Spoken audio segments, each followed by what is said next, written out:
свършим работа и да приключваме. Няма да се върна там!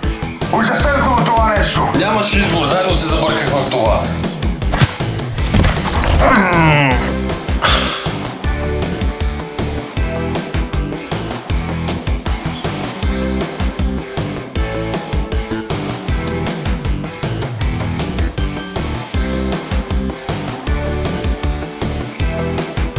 Остави ме на мира!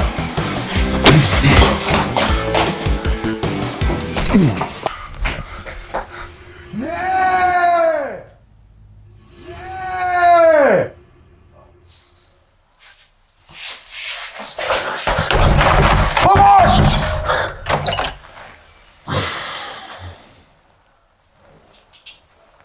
Няма смисъл да се опитваш. Ключовете останаха в апартамента ти.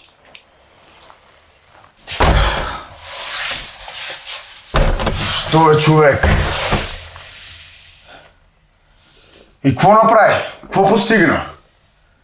Стига си мрънкал. Той ни слуша.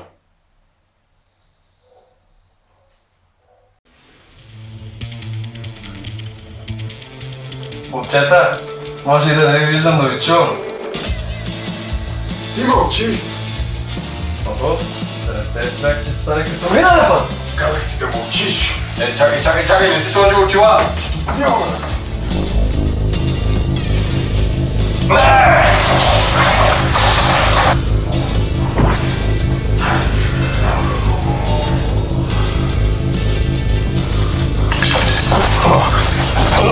Дай се, това не си ти!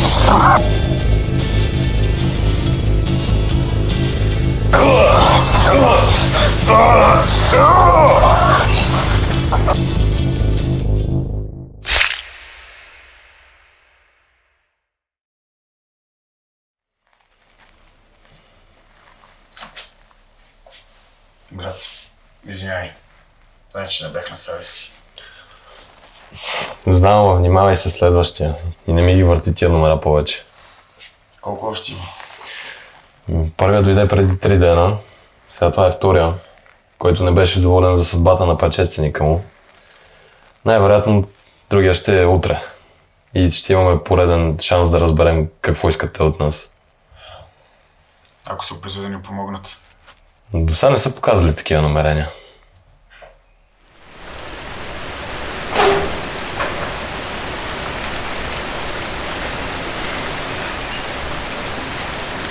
Но по-страшното е, че успяват да ни намерят тук.